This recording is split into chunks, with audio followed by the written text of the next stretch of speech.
कदी कदी ना मूड चुनते सन ते कहते सन पप्पू मेरा दिल कर रहा है तू ना कुछ बनेगा। बहुत हंसा रहे थे, बहुत ज्यादा। लेकिन जो हिस्सा अमानुल्लाह साहब के हिस्से में आ रहा था ना, वो उनके हिस्से में नहीं आ रहा था। यकीन करो सब ने यक जुबान होके क्या कि अल्लाह जाना नसीब करे। वो लफ्ज मेरे ऐसा ठुके थे। हाँ। इसका मतलब है मैं अल्लाह की उस रहमत को झुटला रहा हूँ जो अल्लाह ने इनको दे रखी है। अल्लाह अकबर। और उसने पूरा कोई आपसे जुमला नहीं सुना? हाँ जी, सिर्फ लाहौर, और उसने कहा चुप करके बैठ। हाँ जी, हाँ जी। औरत की इज्जत करो, एहतराम करो उतना जितना उसका हक है।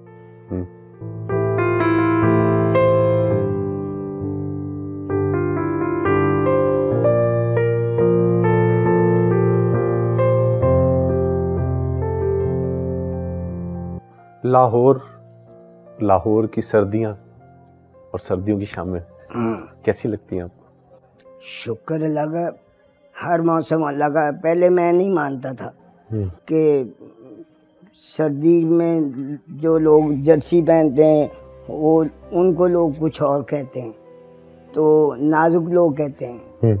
तो लिहाजा जब अल्लाह ने ज़हन में बात डाली कि ये हर मौसम कुदरत की तरफ से है, गर्मी सर्दी बहार मौसम खिज़ां जो भी है सब अल्लाह की तरफ से है, तो फिर उस वक्त से आज तक शुक्र अल्लाह का, अल्लाह ने मानने वाला बनाया। कोई मुझे कह भी देना वो तू फलां है तो मैं मान लेता हूँ कि हाँ भी मैं हूँ। अब मैंने अपनी बेगम को कहा, एक दिन मेरा दिल कर रहा था, मैंने कहा हाजी साहब की तरफ ये हसन मुराद साहब की तरफ से ना करेले खा के गया, तो मैंने उसे कहा, वो उर्दू स्पीकिंग है, मैंने उन्हें कहा जी करेले पका दें, तो कहने लगे ये तो मतलब दूसरे अच्छे वाले लोग खाते हैं, नफीस लोग, हमारे लिए तो ये नहीं मुनासिब। मैंने कहा भाई ये कुदरत का एक अनमोल तोहफा है, ये सब्जियां कोई हमने थोड़ी बनाई हैं, ये खुद ही अल्लाह पाक ने फल जो भी है, सब्जी है, कोई गोश्त है, कोई कुछ है, सब अल्लाह की तरफ से है। तो वो फिर भी ना मुँह के जी वो देखें, फिर हम लोगों में क्या। फिर यहाँ इकबाल टाउन में मैं रहता था, तो बेटा मेरा वो एक जगह ना ट्यूशन जाता था, तो ट्यूशन वाले ना करेले गोश्त बहुत पकाते थे, और फिर वो पकाते थे धनिया गोश्त। तो उसने रोज ही आके अपनी माँ को कहना जी धनिया गोश्त पकाएं। अब ना सुना तो मैंने भी बहुत था अमानुल्लाह साहब के मुंह से और दूसरे हजरात के मुंह से, बड़ी मरतबा सुना था। लेकिन फिर मैंने इधर आके उसको कहा, मैंने कहा यार ये जहाँ पढ़ने जाता है ना वहाँ जाओ, वहाँ उनसे पूछो कि ये क्या आइटम है। तो उसने पूछा, तो फिर ट्राई के लिए ना अमानुल्लाह साहब के छोटे भाई जमानुल्लाह साहब को उनको रिक्वेस्ट की कि जी आए ज़रा बता दें कि जी ये ठीक है या इसमें कुछ कमी पेशी हो। तो उन्होंने कहा जी ये हमारी जाती डिश है, आज तक हमने भी ऐसी नहीं खाई। अरे वाह वाह वाह, इतनी लजीज। वो अल्लाह की तरफ से हो गया, क्योंकि कुछ काम अनजाने में अच्छे हो जाते हैं। जैसे तैरने वाला डूबता है ना, हाँ। तो वो मतलब अचानक वाला बच जाता। पहले तो अचानक से मुझे बात ये याद आई कि पहले तो माजरत इस बात की कि मैं अचानक ऊपर बैठ गया और आपको नीचे बिठा दिया। हालांकि मतलब सीधे लफ्ज़ों में यही है कि सैयदजादों की यहाँ जगह है, वहाँ नहीं है। पता है, आप अभी थोड़ी देर पहले कह रहे थे कि आप बड़ी मुद्दत बाद ऊपर आए। हाँ जी। तो मैं ये सोच रहा था कि आज मुझे मुद्दत बाद नीचे बैठना अच्छा लग रहा है। मैं जिंदगी में 3 शख्सियात ऐसी हैं जिनके साथ बैठ के मुझे नीचे बैठना बहुत अच्छा लगा। एक डॉक्टर अब्दुल कदीर खान साहब और एक माजी बानो कुदसिया जी, और आज आपके साथ बैठते हुए मुझे बहुत अच्छा लग रहा है। मैं तो उनकी जूतियां सीधी कर लूं। बड़े लोग हैं वो, नेक लोग थे, नेक लोग, नेक ही लोग, बड़े ही लोग। तो लिहाजा आपने मुझे उनकी जूतियां ठीक करने वाला अच्छा समझा, तो चलें, जज़ाकल्लाह, आपकी मेहरबानी। मैं चाहूँगा कि आप मुझे बताएं कि आपको जो शनाख्त है वो कोडू के नाम से। मैं यहाँ पर आज कोडू से नहीं मिलने आया। अच्छा। मैं ते जनाब बाकियां दे दरवाजे खुले ने, उन्हां नूं खड़का देना। तुसी मतलब सीधा कोडू कोल ही आ गए। तुसी बाकियां नूं पुछ लेंदे, भाई जी इत्थे होर भी रहिंदा है, इत्थे फलां साहब रहिंदे ने, इत्थे ढमकान साहब रहिंदे ने, उन्हां नूं मिल के आंदे ते मैं भी तुहानूं मिल जाना सी। मैं आज दिल का दरवाजा बजाने आया। अच्छा अच्छा अच्छा। बजा लो जनाब, ताड़ी घंटी अपनी है। बड़ी व्यवस्था। हाँ जी। कौन है जावेद? जावेद, मोहम्मद जावेद एक अनजान जिहा अल्लाह ने बनाया सी ते ओनू प्यार नाल पप्पू कहंदे सन।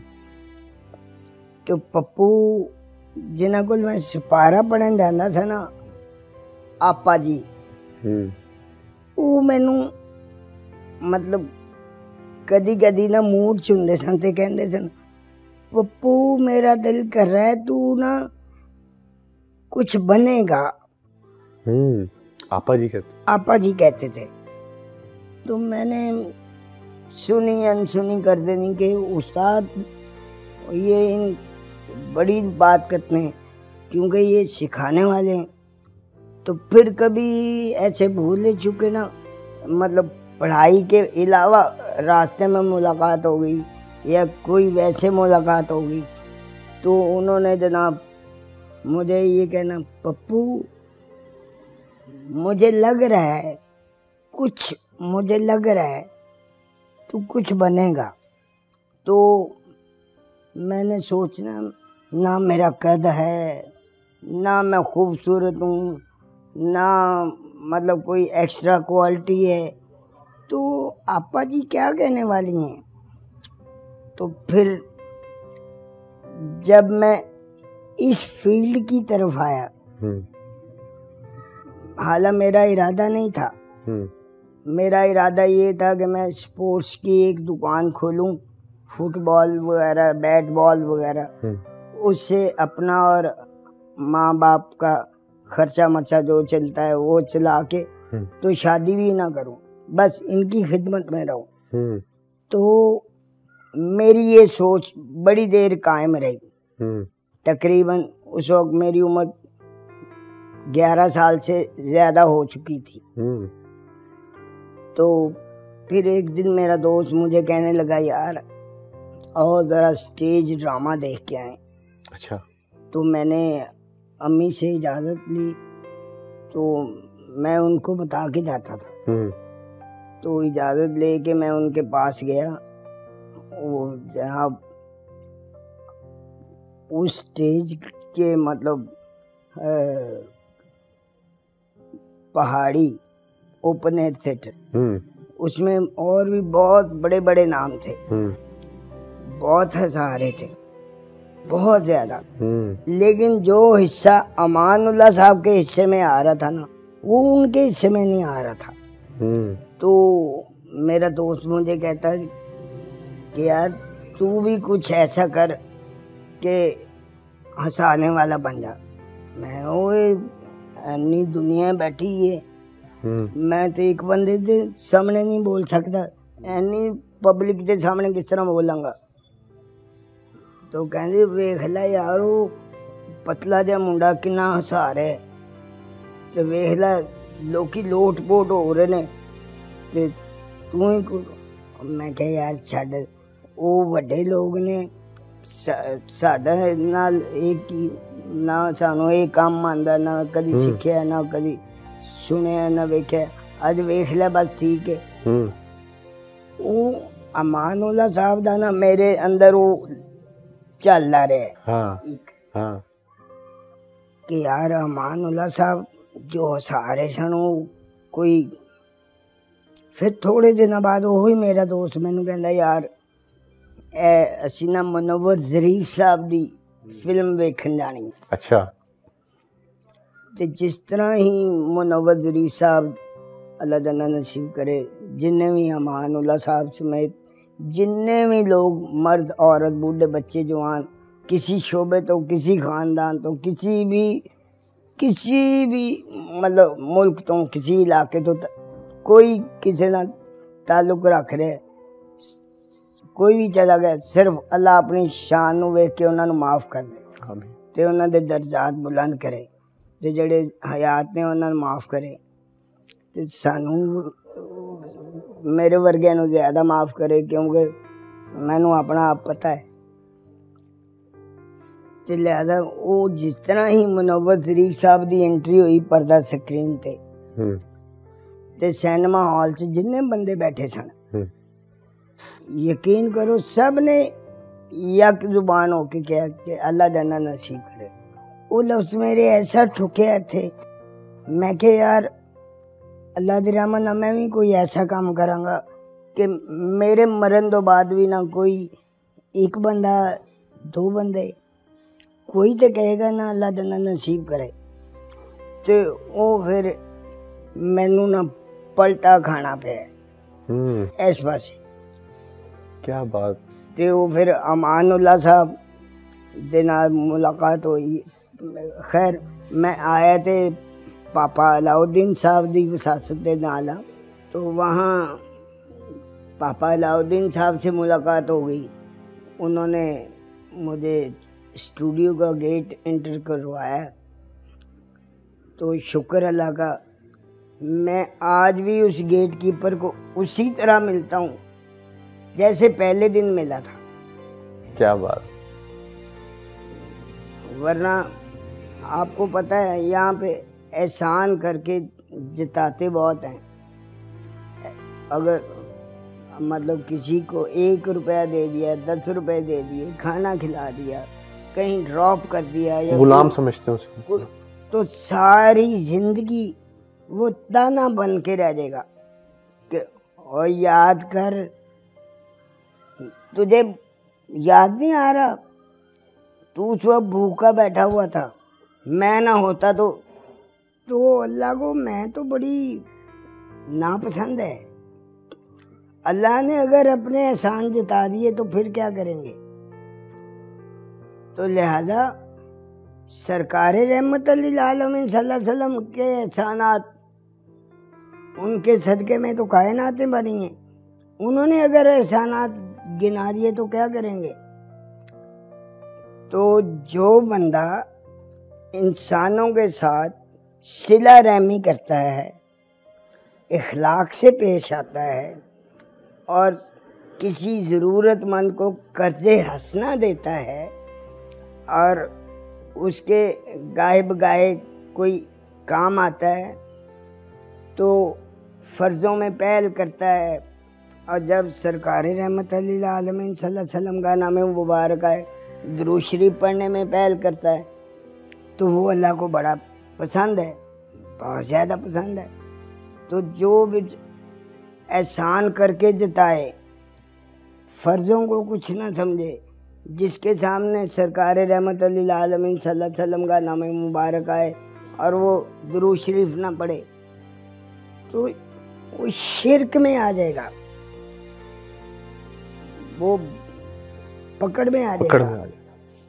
तो लिहाजा अल्लाह पाक हम सबको बचाए इन जैसी वबाओं से, क्योंकि हम अक्सर ऐसे कर देते हैं कि साढ़े वर्गा केड़ा है गई।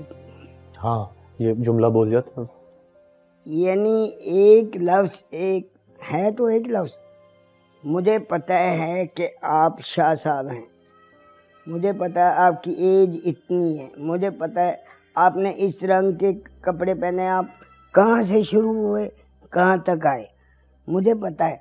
फिर भी जब आपको कभी मैं कहीं भूले चूके मिल लूँ तो मैं कहूँ सर आपका नाम, हाँ। इसका मतलब है मैं अल्लाह की उस रहमत को झुटला रहा हूँ जो अल्लाह ने इनको दे रखी है। अल्लाह अकबर। क्योंकि ये खाते तो उसी तरह ही हैं, पीते तो उसी तरह ही हैं, सोते भी उसी तरह ही, उठते भी उसी तरह ही हैं, ड्राइव भी उसी तरह करते हैं, कोई एक्स्ट्रा काम नहीं करते। हाँ। लेकिन एक्स्ट्रा काम अल्लाह ने ये किया कि अपनी पहचान दे दी, तो उस पहचान का वो इनकार करते हैं। वो बंदे का इनकार नहीं कर रहे, वो अल्लाह का इनकार कर रहे हैं। तो हाजी सुल्तान राय साहब अल्लाह जन्नत नसीब करे, वो कहा करते थे कि यार देख, मैं खूबसूरत भी नहीं और मतलब इतना स्मार्ट भी नहीं, तो हीरो हूँ। तो रंगीला साहब वो खूबसूरत भी नहीं और स्मार्ट भी नहीं और हीरो हैं। नन्ना साहब, अब उनके बाद अमानुल्लाह साहब आ गए, तो उनके बाद तू आ गया। तो अल्लाह को हर दौर में, हर वक्त में, हर लम्हे अपना आप मनवाना आता है। क्या बात। जो लोग कहते हैं ना हमारे पढ़े लिखों में जाहिल कम ही आते हैं, तो मैं जाहिल आया हूँ। तो अल्लाह पाक ने मुझे मतलब बड़े लोगों में बैठने की मतलब वो वसासत दी। क्या बात है। तो शुक्र अल्लाह का। इतने साल आपको कैद बामुशक्कत, इसके बाद आपको फांसी दे दी जाएगी। हमारे बच्चे का सर फाड़ दिया, आपके बच्चे ने हमारे बच्चे की टांग तोड़ दी, नहीं वो नहीं, कि हम इसकी डोर के लिए रह गए, हमारे लिए और कोई काम नहीं है। और ये वो पता नहीं कैसे।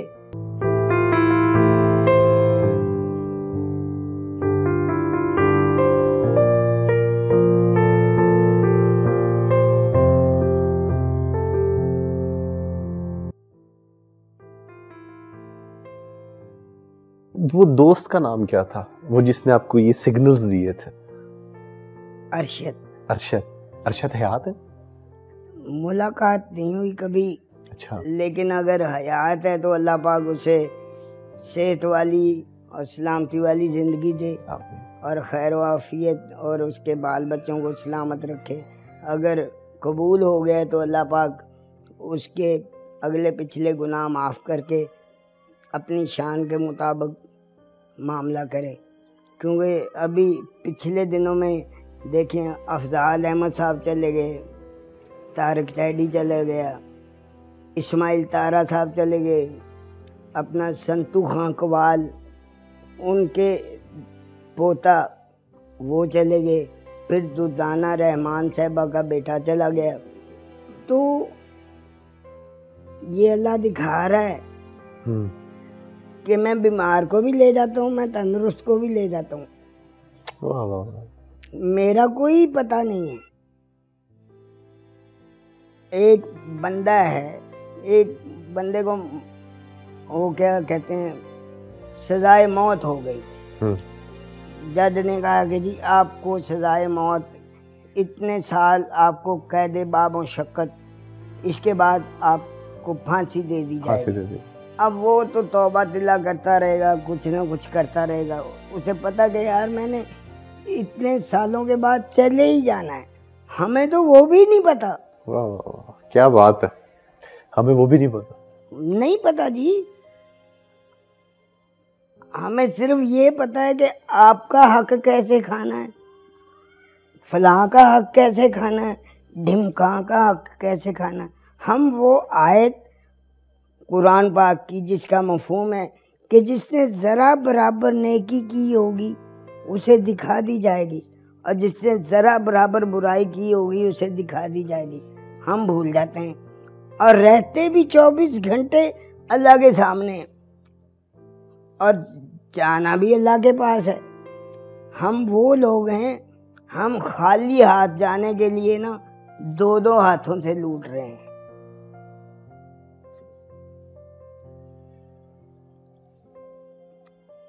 वापस आता हूँ बचपन में।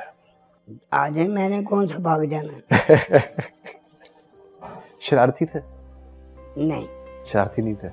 शरारतें मतलब उस तरह की नहीं जैसे बच्चे किया करते हैं। मतलब वो जिसको आए दिन वो क्या कहते हैं जी, आपके बच्चे ने हमारे बच्चे को मारा, आपके बच्चे ने हमारे बच्चे का सर फाड़ दिया, आपके बच्चे ने हमारे बच्चे की टांग तोड़ दी। नहीं, वो नहीं। वैसे ठीक था, मासूम शरारतें। हाँ, ये कह सकते हैं आप। अच्छा, बहन भाई? हाँ जी। कितने आपके? हम माशाल्लाह 5 बहन भाई हैं। माशाल्लाह। अल्लाह ने मेरा उनमें बड़ा नंबर रखा है। आप सबसे बड़े? जी। और फिजिकली बाकी बहन भाई? वो माशाल्लाह मुझसे छोटा। हाँ। वो आपसे थोड़ा सा हेल्दी है। हाँ।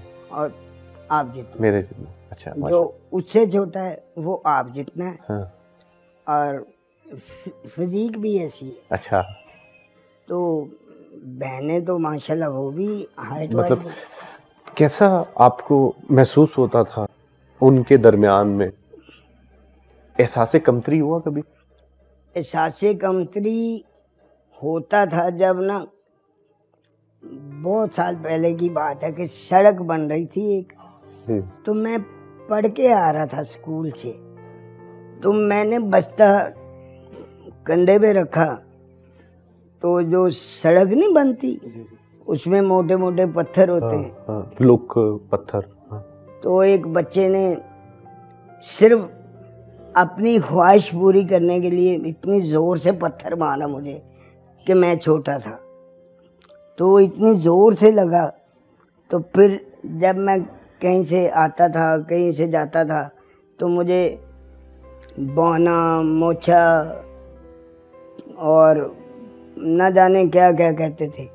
फिर अल्लाह ने इनाम ऐसा किया कि वो अब जो भी छोटा है वो कोडू है। हाँ, वो आप शनाख्त बन गए हर एक के लिए। शुक्र अल्लाह का। तो अल्लाह की करम नवाजी है, अल्लाह की रहमत है कि अल्लाह पाक ने मुझे वो चोट भुलवाने के लिए, मुझे चोटें बड़ी लगी हैं, मतलब बिला वजह फैंटियाँ पड़ी सिर्फ इसलिए कि मैं छोटा था।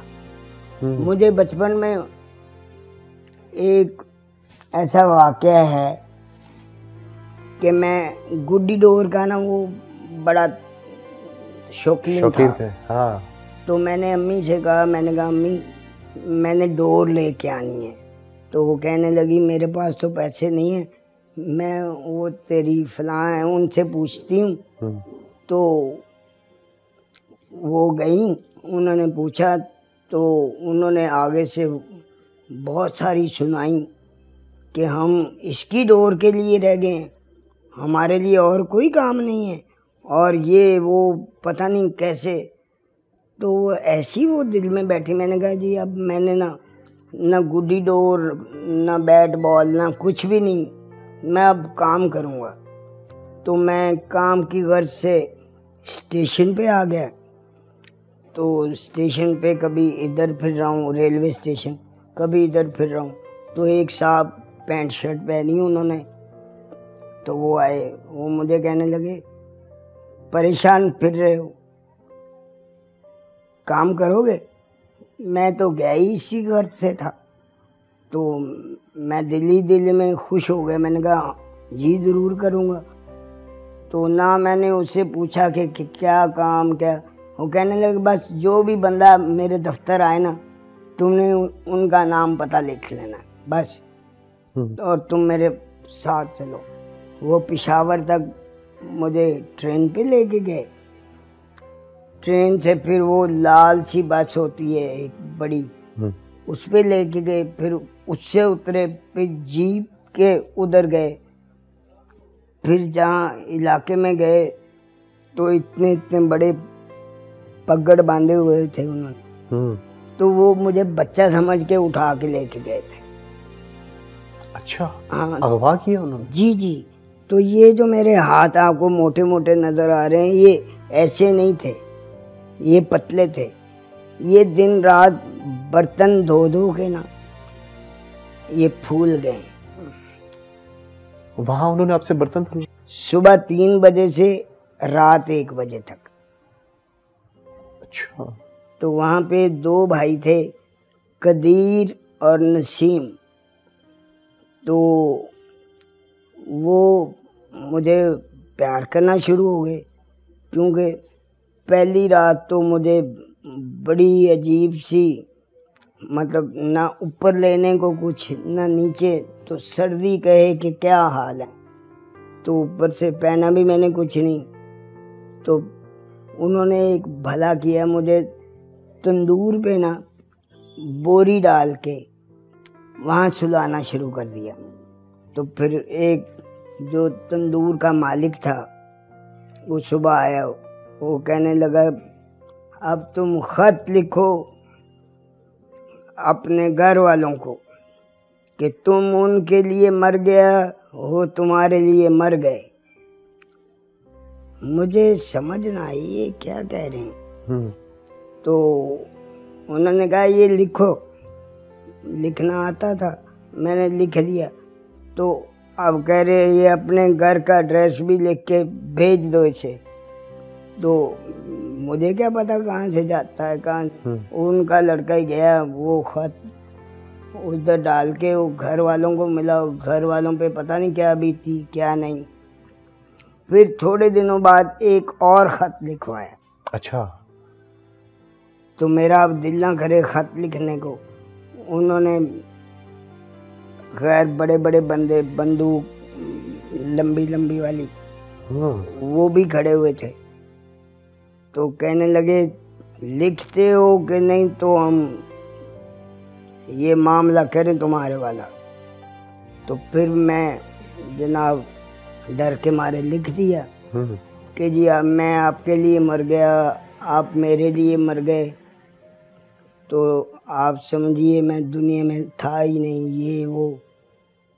तो फिर जब कुछ दिन गुजरे ना, तो एक टैक्सी ड्राइवर थे, उन्होंने ना वो दरवाजे का शीशा खोल के ना यूं टेक लगाई। अच्छा।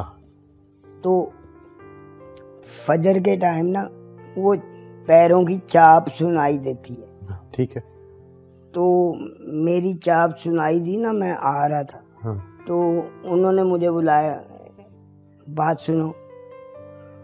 कह रहे मैंने तुम्हें इस इलाके में पहली मर्तबा देखा, तुम कौन हो? मैंने कहा जी मैं लाहौर से आया हूँ। कह रहे बस चुप हो जाओ। चुप करके उन्होंने दरवाज़ा खोला गाड़ी का, मुझे अंदर बिठाया और ऐसे आराम से बंद किया ताकि होटल तक आवाज़ ना जाए। तो वो बैग गाड़ी लेके गए कितनी दूर खुद ही, ताकि ना सेल्फ मारने की आवाज़ ना आए। तो दूर जाके सेल्फ मारा। तो वो उन्होंने अपनी गाड़ी पे मुझे पेशावर छोड़ा। अच्छा। और अपने पल्ले से किराया दिया, अपने पल्ले से मुझे खर्चा भी दिया कि ये रास्ते में तुझे भूख वगैरह लग गई तो ये खा लेना। तो मुझे रास्ते में इतना तेज़ बुखार चढ़ गया कि मैंने कहा अब वो बंदूकों वाले इधर आ गए तो क्या बनेगा। वो एक खौफ। तो फिर अब जैसे ही गुजरांवाला आया तो मेरा बुखार उतर गया। गुजरांवाले के बाद फिर लाहौर आ गया। तो स्टेशन से ताया अबू का घर मतलब ज़्यादा से ज़्यादा 1.5 किलोमीटर दूर होगा। हाँ। मैं पैदल ही चला गया। तो वो ताया अबू के घर में देख के लोग मुझे बड़े हैरान, बड़े खुश और बड़े। फिर ताई अम्मा ने कहा इसे सुला दो बस। हाँ। इसे मिलो ना, इसे सोने दो। वो मैं पता नहीं कितनी देर सोया, अल्लाह को पता है। तो फिर घर वालों को पता चला, घर वालों के लिए तो कुछ मामला ही और था। तो फिर अल्लाह पाक ने इनाम में बहुत कुछ दिया। आज मैं नाना दादा भी हूँ, शुक्र अल्लाह का। तो अल्लाह ने बड़ी रहमत से नवाजा है। 8वां पासपोर्ट शुरू हो गया है। तो अल्लाह ने अपने घर के समेत तकरीबन सारी ही जगह दिखाई। कैसा अजीब होता है जिंदगी में, लोगों की शक्ल में फरिश्ते आ जाते हैं। कि एक वो टैक्सी ड्राइवर, वो मुझे आज भी मेरे ना, मैं उसे 1 सेकंड न लगाऊं पहचान लूं। वो चेहरा आज तक हाँ महफूज है। बिल्कुल।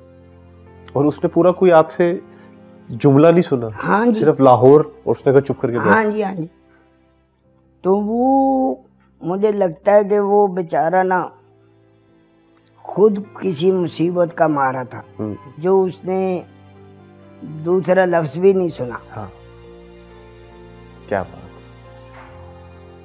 जैसे हाजी अलबेला साहब, हाजी सुल्तान राय साहब, ये बारिश स्टूडियो में कुछ लड़के ना बैठे हुए थे कि यार इनसे ज़रा थोड़ी सी बुराई सुनते हैं कि ये क्या कहते हैं। कोई कह रहा हाजी साहब देखें उसने आपके खिलाफ ये, वो कोई कह रहा आपके खिलाफ ये, कोई कह रहा आपके खिलाफ वो। जब सब की बातें ख़त्म हो गई तो हाजी सुल्तान राय साहब ने कहा, अच्छा यार मैं उनको याद हूँ। बस। क्या बात। तो हाजी अलबेला साहब, उनको भी हमने काफ़ी चुगलियाँ लगाई कि जी आप ये, आप वो, आप वो। तो कहने यार उनकी अकल ही इतनी है, बस छोड़ो। क्या? तो लिहाजा वो भी गुजर गई, ये भी गुजर जाएगी। अब दुआ ये है जितनी भी बाकी है वो खैर वाली गुजरे, ईमान वाली गुजरे, हिफाजत वाली गुजरे। बस। आपका घर में अम्मी अब्बू, इनमें करीब किसके थे आप? करीब तो आंखें तो दोनों करीब होती हैं।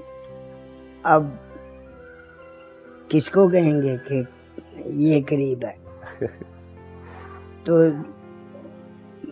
अब्बू मुझे ज्यादा शरीफ लगते थे। अच्छा।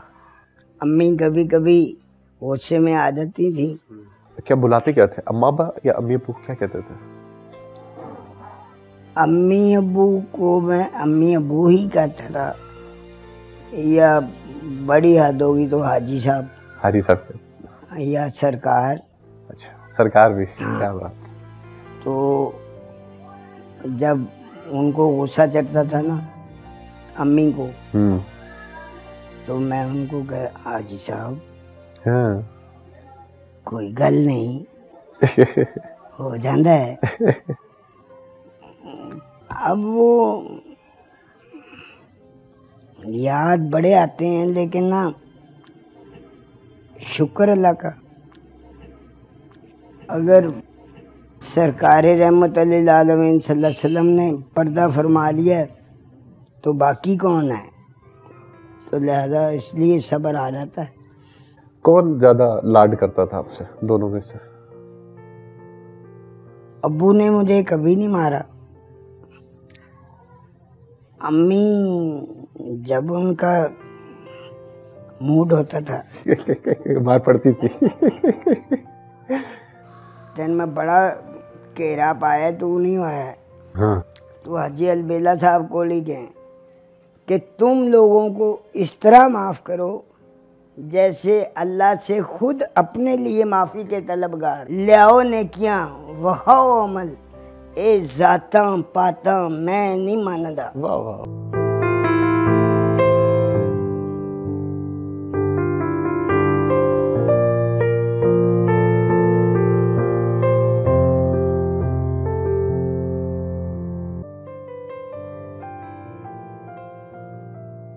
हम अभी थोड़ी देर पहले एक बात कर रहे थे, हमने लोगों को पेशे के एतबार से इज्जत देनी शुरू कर दी है, शख्सियत और इंसान होने की हैसियत से हम मार्जिन नहीं दे रहे। ये हमारी सोसाइटी को किस तरफ लेके जा रहा है? असल में शादी बात ये है कि आपने बड़ी मर्तबा ये लफ्ज़ सुना होगा, 2 बंदे लड़ रहे हैं या 4 बंदे लड़ रहे हैं या 6 बंदे लड़ रहे हैं, तो छुड़ाने वाला ये कहेगा ओए इंसान बनो। हाँ। इंसान बनना इतनी बड़ी बात है। तो इसके बारे में वो आयत भी है, हम जिसका मफ़हूम है कि हमने बड़े एहसन तरीके से इंसान को पैदा किया, तो लिहाजा हम इंसान बनना ही नहीं चाहते। मैं दूर की बात नहीं कर रहा, अगर मुझे कहीं से कोई फ़ायदा नज़र आ रहा है तो मैं कोशिश करूँगा मैं वो फ़ायदा ले लूँ। मैं पीछे क्या होना ये बाद की बात है, बंदा बेशक ज़ाया हो जाए। हाँ, ये आपने देखा होगा कब्रिस्तान वाले कभी किसी की चुगली नहीं करते। हालांकि इनमें अफसर भी हैं, इनमें लैंडलॉर्ड भी हैं, इनमें गरीब भी हैं, इनमें बहुत ज़्यादा भूख के मारे भी हुए हैं, लेकिन सब एक बराबर है। एक बराबर है। तो लिहाजा हमने भी उसी जगह जाना है। हम आजकल का मुआशरा कुछ और हो गया, हम औरत को ना कुछ ज़्यादा प्रेफर देना शुरू कर देते हैं बनिस्बत मर्द की। औरत की इज्जत करो, एहतराम करो उतना जितना उसका हक है। ये नहीं कि उसके पीछे लग के तुम मर्द को जलील करो, क्योंकि आज तक कभी किसी औरत ने मुर्दा नहीं दफनाया। क्या? किसी औरत ने किसी मुर्दे को कंधा नहीं दिया, कोई कब्र नहीं खोदी। ये मर्दों को अल्लाह ने इजाज़त दिया है। तुम मर्दों को मर्द रहने दो, उनको उतनी तो इज्जत दे दो। औरत के पीछे लग के तुम यार एक मर्द को जलील कर रहे हो। औरत का एहतराम करो, बहुत ज़्यादा करो, क्योंकि औरत के बगैर मर्द अधूरा है, मर्द के बगैर औरत अधूरी है। तो लिहाजा इज्जत और एहतराम उसका ज़रूर करो, बहुत ज़्यादा करो, लेकिन हद से भी तजावुज़ ना करो ना। नाम कोडू ये किसने रखा? हाजी अलवेला साहब। हाजी अलवेला साहब। तो काफ़ी साल, मतलब साल क्या महीने और साल ये बीच में आ जाते हैं। मैं अमानुल्लाह साहब के साथ रहता था, उनकी गाड़ी में ही सो जाता था, कभी पप्पू ज़रीफ साहब की तरफ, कभी गयूर अख्तर साहब की तरफ, कभी जमील बिस्मिल साहब की तरफ। तो फिर अमान साहब ने ऐसे बातों बातों में मुझसे पूछा यार तू शिगिर्द केदा होना चाहना है? तो मैंने कहा जी मैंने हाजी अलबेला साहब का शिगिर्द होना चाहता। हालांकि वो भी उनको उस्ताद मानते थे। तो अमानुल्लाह साहब मज़ा लेने के लिए ना कि ये हाजी अलबेला साहब का शागिर्द हो रहे हैं, तो हालांकि वो भी उनको उस्ताद मानते थे।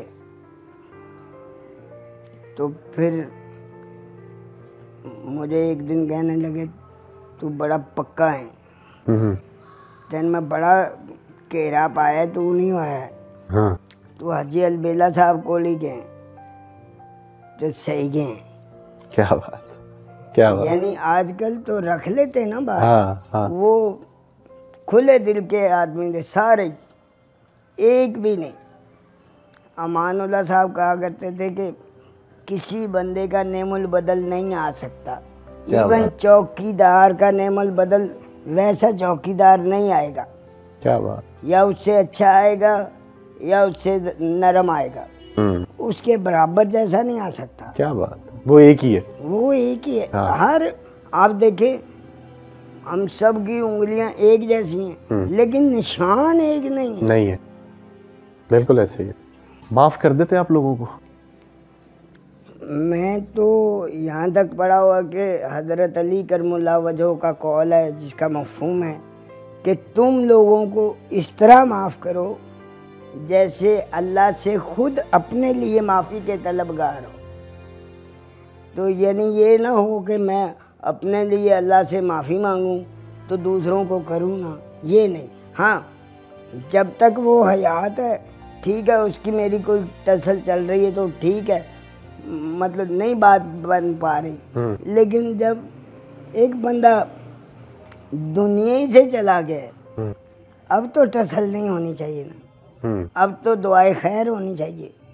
बिल्कुल। हम गए बंदे की ना ढूंढ ढूंढ के बुराइयां करते हैं कि शाजी वो ना, हाँ, तो ऐसे ही है। हम उसकी अच्छाई बयान ही नहीं करते। अच्छाई करेंगे तो कल को हमें भी कोई एक आध अल्फाज से अच्छाई में याद करेगा। ये तो गिव एंड टेक है। ऐसे ही है। क्या बात आपको बहुत खुश कर देती है? मुझे मखलूक बहुत खुश करती है। अल्लाह तो सबको खुश करता है ना, सरकार रहमत लिल आलमीन सबके हैं, तो अहले बैत भी सबके हैं, तो लिहाजा मुझे मखलूक वाले खुश कर देते हैं। ये जो चलते फिरते हैं मुझे अच्छे लगते हैं, जो माजूर नहीं वो अच्छे लगते हैं, क्योंकि नाउज़ुबिल्लाह मैं माजूरों का मजाक इसलिए नहीं उड़ा रहा क्योंकि मैं खुद माजूर हूँ। मुझे इसलिए वो अच्छे लगते हैं कि एक बंदा बैठा है, जैसे अल्लाह जन्नत नसीब करे, अफजाल अहमद साहब, उन्होंने बहुत देर ये स्ट्रगल काटी तंदुरुस्ती के लिए। कौन सी बात गुस्से में ले आती है आपको? किसी बात पे भी गुस्सा आ सकता है, क्योंकि एक बंदे को मैंने देखा ये यूट्यूब पे, वो आर्टिस्टों के बारे में इतनी बकवास करता है, जो उसके मुंह में आता कह देता है। उसको ये नहीं पता चलता कि यार ये कितनी नेकियां कर बैठे, कितने अच्छे अमल कर बैठे। वो पंजाबी अगर आपको समझ आती तो मैं आपको बताना पसंद करूंगा। बिल्कुल। होवे सिंधी ते दवे दवा मैं नहीं मानदा, होवे बलोची ते होवे ना दलेर मैं नहीं मानदा, होवे पठान ते करे वादा खिलाफी मैं नहीं मानदा, होवे पंजाबी ते होवे ना शेर मैं नहीं मानदा। अल्लाह बंदे नू खुद कवे लियाओ नेकियां वहाओ अमल, ए जातां पातां मैं नहीं मानदा। वाह वाह वाह, क्या बात, क्या बात। कौन सी बात पे खौफजदा हो जाता है, डरा कौन सी बात देती है आपको? मैं तकरीबन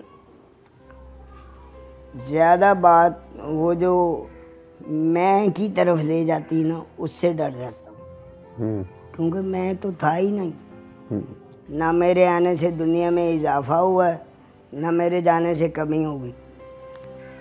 मुझे ये पिछले दिनों में एक साहब ने पूछा कि जी आप ये जो आपके हजरात चले जाते हैं दुनिया से, आप जनाज़ों में बड़ा कम नज़र आते हैं, तो लिहाजा उनके लिए ये अर्ज़ है कि मुझे बाथरूम की बड़ी प्रॉब्लम है, क्योंकि वहाँ सबको अपनी अपनी पड़ी होती है कि यार दुआए खैर कर लें, कोई कर लो, तो मैं अपने लिए अपना अलहदा से बंदा ढूंढता फिरूँ, यार मुझे बाथरूम ले दो।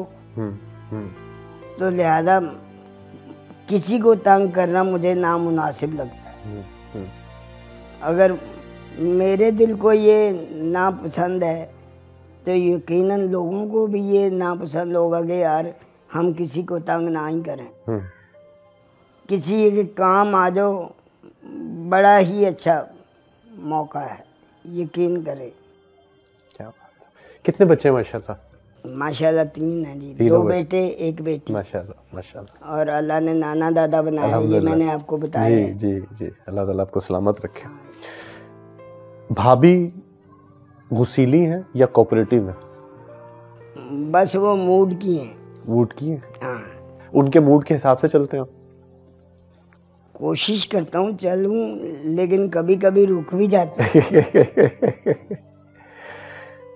आपने एक बहुत अच्छा वक्त देखा है इंडस्ट्री का, एक ऐसा वक्त जिसमें इंटेलेक्चुअल्स, अच्छे लिखारी, अच्छे डायरेक्टर, अच्छे आर्टिस्ट, आज का थिएटर, आज का ड्रामा, आज की फिल्म परेशान करती है आपको?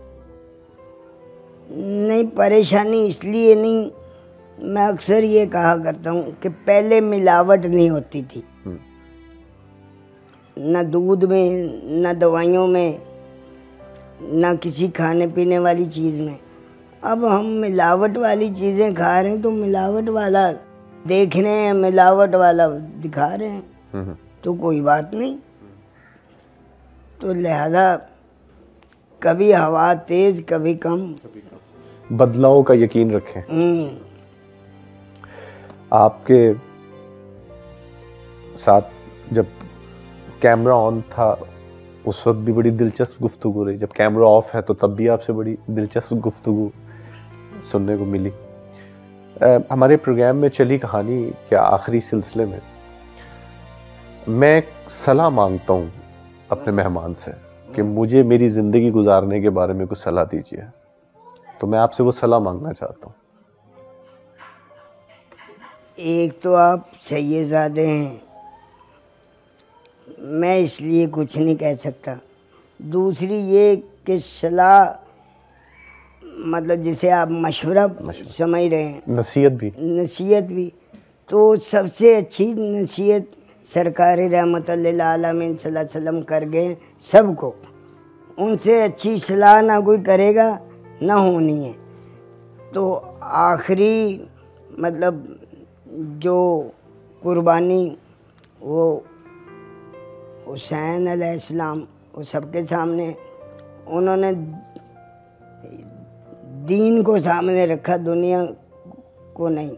हालांकि वो चाहते कि ना आसमान पे ना ज़मीन पे, दरमियान में हमारे महल हों, तो हो जाने थे, लेकिन वो ऐसे ही है कि जैसे मैं उठ के जारा पहलवान को मारूं और वो जारा पहलवान गिर जाए।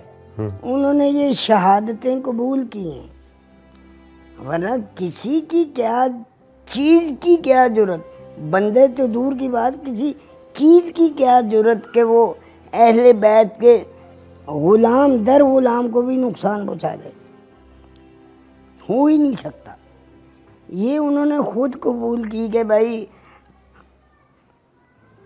हम दीन बचा रहे हैं, हम दुनिया नहीं बचा रहे। आपकी ये सलाह मेरे लिए बड़ी कीमती है जो आपने मुझे जिस तरफ इशारा किया। हमारे प्रोग्राम के इख्तिताम पे चली कहानी में हम एक किताब मुंतखब करते हैं। अच्छा। और मुझे लगा, मेरे दिल को लगा कि ये किताब, क्योंकि अब आप लोगों में हाजी साहब के नाम से भी, और ये बड़ी इज्जत और ये इससे खूबसूरत शनाख्त को हो नहीं। शुक्र अल्लाह। मैं जो आज किताब आपके लिए लेकर आया हूँ, और मैं आज आपके लिए, ये मेरे पहले प्रोग्राम है जिसमें मैं फूल किसी के लिए लेकर आया हूँ, और मेरा दिल ये है कि ये फूल आप इस किताब में रखिएगा। आप जब जब इसे खोलें तो आपको इसमें मेरी खुशबू और मेरी मोहब्बत याद आए। जनाब, आपकी दुआएं मिल जाएं मेरे लिए, यही बहुत है। ये तो आप मामला एक्स्ट्रा कर रहे हैं। आपके लिए जो आज हमने किताब चुनी है उसका नाम है गारे हिरा में एक रात। माशाल्लाह। ये मुस्तनसर हुसैन तारड़ साहब की बड़ी खूबसूरत तहरीर है। इसमें मैंने आपके लिए एक तहरीर लिखी, अगर आप इजाज़त दें तो सुन। जनाब, मेरी क्या जरूरत। पाकिस्तान की सबसे कद्दावर शख्सियत मोहतरम जनाब जावेद साहब, आप पाकिस्तान की वो शख्सियत हैं जो किसी तारीफ़ या तारुफ की मोहताज नहीं। और आपकी शख्सियत का अनोखा पहलू ये है कि आप हर जनरेशन में जाने और पहचाने जाते हैं। आप पाकिस्तान की उन चंद शख्सियात में से हैं जिन पर किसी भी किस्म की तनकीद का सामना किए बगैर बच्चों से बुज़ुर्गों तक आपका पैगाम मुस्कुराहट से जुड़ा हुआ है। मैं आपके एहसानात का बदला तो नहीं दे सकता सवाए इसके कि आपको अपनी कौम का मोहसिन जानूं और चली कहानी के सफ़र में मुस्तंसर हुसैन तारड़ साहब की खूबसूरत तहरीर गारे हिरा में एक रात से मुलाकात करवाऊं। ये किताब आपको अपनी उस पहचान से मुतारफ़ करवाएगी जिस तारुफ के बगैर हम सब अधूरे हैं। चली कहानी की पूरी टीम आपकी मशहूर है कि आपने जावेद से कोडू तक के सफ़र की दास्तान डॉक्यूमेंटेड करवाई। आपका बहुत अपना एहसन सैयद। तो मैं चाहता हूँ, तो मैं चाहूँगा कि ये मोहब्बत आपके साथ बिस्मिल्लाह जनाब, बिस्मिल्लाह। मेरे लिए बड़ी बात ये है कि मैं बड़े बंदे का एक सैयदजादे से तोहफा ले रहा हूँ। ये मुस्तंसर हुसैन तारड़ साहब बड़े लोगों में से एक हैं।